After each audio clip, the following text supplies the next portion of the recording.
This is Tom Duty, a middle-aged American living in New Jersey near the Lincoln Tunnel.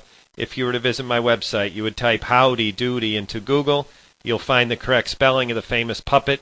You then combine Tom Duty in a Google search for my site. Obituary. Oscar Niemeyer. You may like my buildings, or you may not. Oscar Niemeyer said, but you'll never be able to say you've seen anything similar before. And for many people who visit Brasilia, the capital city, regarded as the Brazilian architect's masterpiece, that is undoubtedly true.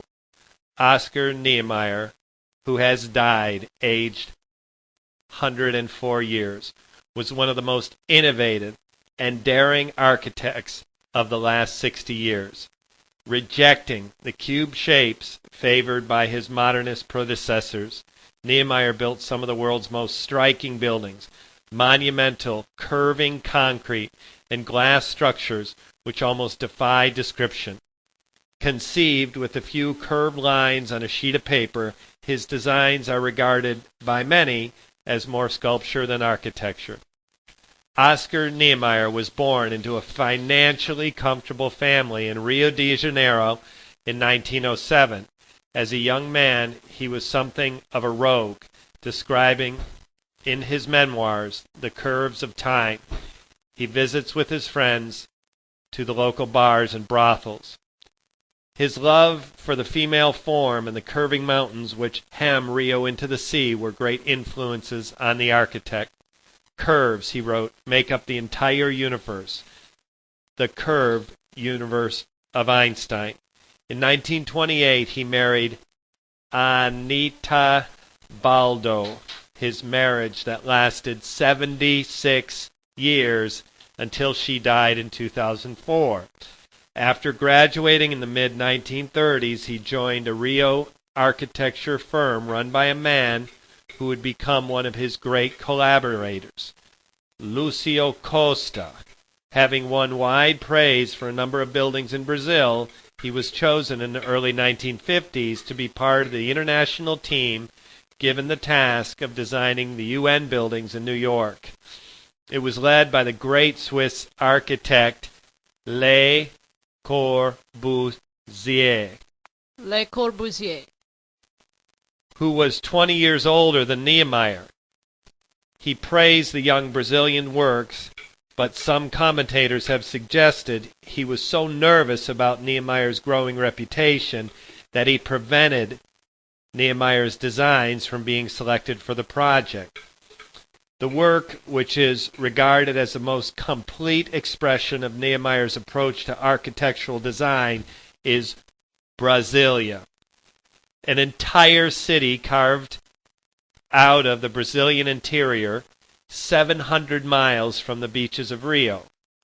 It was the brainchild of Juscelino Kubitschek de Oliveira, who was the Brazilian president between 1956 and 1961. The project was highly ambitious, but was officially inaugurated just 4 years after work started in 1956. Lucio Costa laid out the street plan in the shape of a bird or an aeroplane. Niemeyer, his friend and colleague, then designed a huge number of cities' residential, commercial, and government buildings. They included the National Cathedral, a crown-shaped structure of glass suspended between concrete struts which swept upwards and inwards and then reached out to the heavens, rather than the dark and forbidding like interiors of older cathedrals.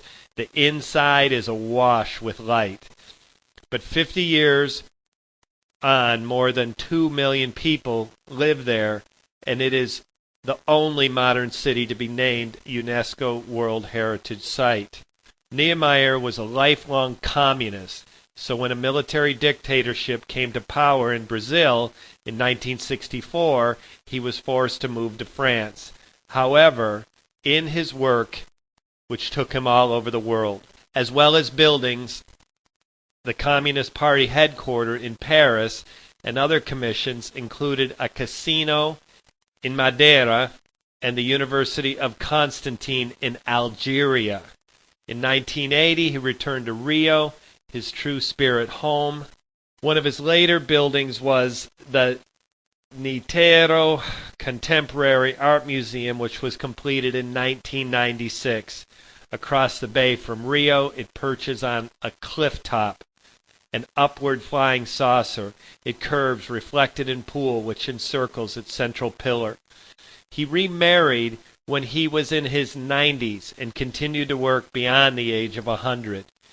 His most recent project included a cultural center for the town of Aviles in Asturias, northern Spain, and he also opened a museum of his work housing models and plans for his career. Despite his passion for designing, he never believed architecture would change the world. He accepted that great buildings were often the reserve of the rich, but he hoped that he could have provided joy and amazement for ordinary people. In that, he must surely have succeeded. This has been Tom Duty, middle-aged American living in New Jersey near the Lincoln Tunnel. If you were to visit my website, you would type Howdy Doody into Google. You'll find the correct spelling of the famous puppet. You then combine Tom Duty in a Google search for my site. Thank you for listening. Have a good day, evening, or restful night's sleep. Ciao.